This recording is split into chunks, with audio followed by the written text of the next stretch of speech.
बहू।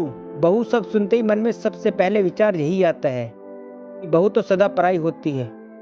लेकिन मेरी शोभा भाभी से मिलकर हर व्यक्ति यही कहने लगता है कि बहू हो तो ऐसी। शोभा भाभी ने न केवल बहू का बल्कि बेटे का भी फर्ज निभाया। 15 साल पहले जब उन्होंने दीपक भैया के साथ 7 फेरे लेकर यह वादा किया था कि वे उनके परिवार का ध्यान रखेगी, वह उनकी सुख दुख में उनका साथ देगी, तब से वह वचन उन्होंने सदा निभाया। जब बाबूजी दीपक भैया के लिए शोभा भाभी को पसंद करने आए थे, तब बाबूजी ने कहा था, बड़े शहर की लड़की है भैया सी, बातें भी बड़ी बड़ी करेगी, हमारे छोटे शहर में रह नहीं पाएगी। तब बाबूजी ने मुस्कुराकर कहा था, दीदी मुझे लड़की की सादगी भाग गई, देखना वह हमारे परिवार में खुशी खुशी अपनी जगह बना लेगी। बाबूजी की यह बात सच साबित हुई और शोभा भाभी कब हमारे परिवार का हिस्सा बन गई पता ही नहीं चला। भाभी हमारे परिवार की जान थी। उनके बिना त्योहार विवाह आदि फीके लगते थे।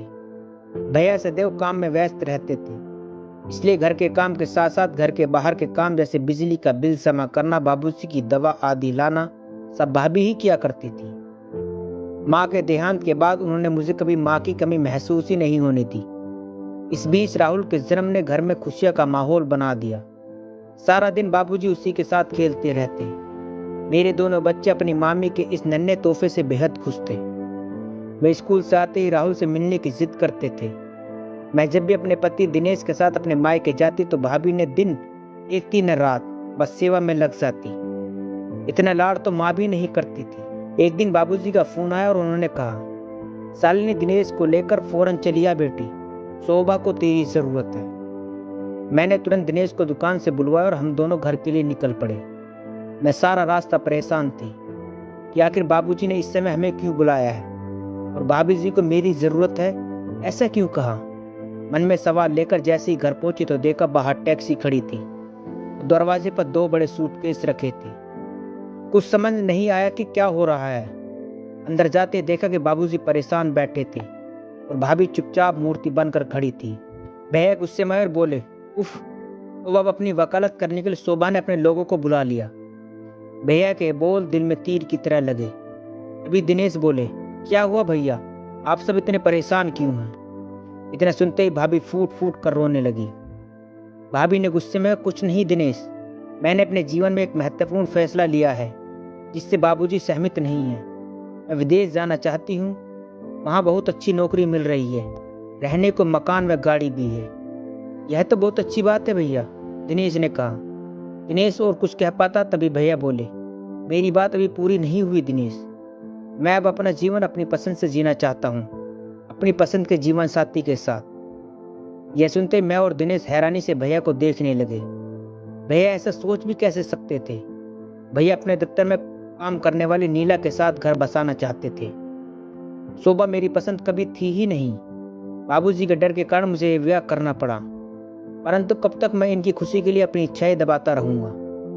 मैं बाबूजी के पैर पर गिरकर रोती हुई बोली, बाबूजी आप भैया से कुछ कहते क्यों नहीं, इनसे कहिए ऐसा न करिए। रोकिए नहीं बाबूजी, रोक लीजिए। चारों ओर सन्नाटा छा गया। काफी सोचकर बाबूजी ने भैया से कहा, दीपक की अच्छी बात है कि तुम जीवन में सफलता प्राप्त कर रहे हो, और अपनी सफलता में तुम शोभा को शामिल नहीं कर रहे हो। यह गलत है। मत बोलो कि तुम आज जहां हो वहां पहुंचने में शोभा ने तुम्हारा भरपूर साथ दिया। उसके प्यार और विश्वास का यह इनाम मत दो उसे, वह मर जाएगी। कहते हुए बाबूजी की आंखों में आंसू आ गए। भैया का जवाब तब भी वही था और वो अब हम सबको छोड़कर अपनी अलग दुनिया बसाने चले गए। बाबूजी सदा यही कहते थे कि वक्त और दुनिया किसी के लिए नहीं रुकती। इस बात का आभास भैया के जाने के बाद हुआ। सगे संबंधी कुछ दिन तक घर आते रहे दुख व्यक्त करने, फिर उन्होंने भी आना बंद कर दिया। जैसे जैसे बात फैलती गई वैसे वैसे लोगों का व्यवहार हमारे प्रति बदलता गया। फिर एक दिन बुआ जी आई और जैसे ही भाभी उनके पांव छूने लगी वैसे ही उन्होंने चिल्लाकर कहा, हट बेशरम, अब आशीर्वाद लेकर क्या करेगी, हमारा बेटा तो तेरी वजह से हमें छोड़कर चला गया। बूढ़े बाप का सहारा छीनकर चैन नहीं मिला तुझे, अब क्या जान लेगी हमारी। क्यों भैया, इसे इसी के मायके भिजवा दो, दीपक वापस चला आएगा। बाबूजी तुरंत बोले, बस दीदी बहुत हुआ, अब मैं एक भी शब्द नहीं सुनूंगा। शोभा इस घर की बहू नहीं बेटी है। दीपक हमें इसकी वजह से नहीं, अपने स्वार्थ के लिए छोड़कर गया है। मैं इसे कहीं नहीं भेजूंगा। यह मेरी बेटी और मेरे पास ही रहेगी। बुआ जी ने फिर कहा, है ना, बहुत आसान है भैया जी। और जवान बहू और छोटे से पोते को कब तक अपने पास रखोगे?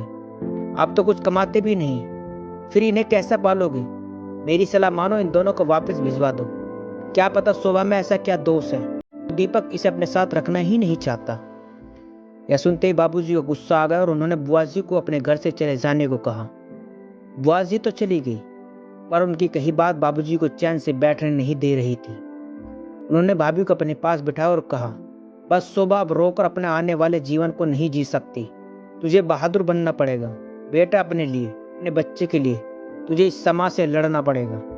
तेरी कोई गलती नहीं है। दीपक कैसे तेरी जैसी सुशील लड़की का प्यार नहीं है। तो चिंता न कर बेटा, मैं हूं ना तेरे साथ और हमेशा रहूंगा।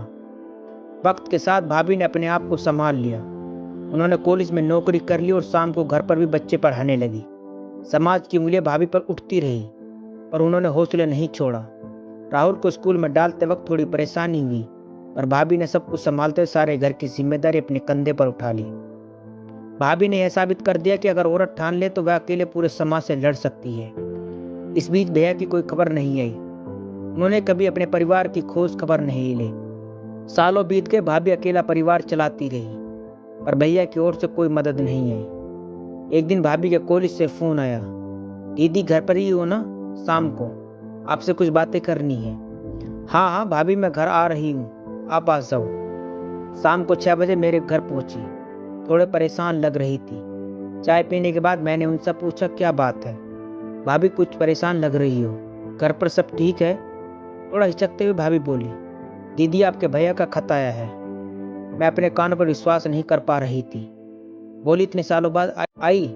उनके अपने परिवार की, या फिर नई बीवी ने बाहर निकाल दिया उनको? ऐसा ना कहो दीदी, आखिर वो आपके भाई है। भाभी की बात सुनकर एहसास हुआ कि आज भी भाभी के दिल में किसी कोने में भैया है। मैंने आगे बढ़कर पूछा, भैया क्या लिखा है भैया ने?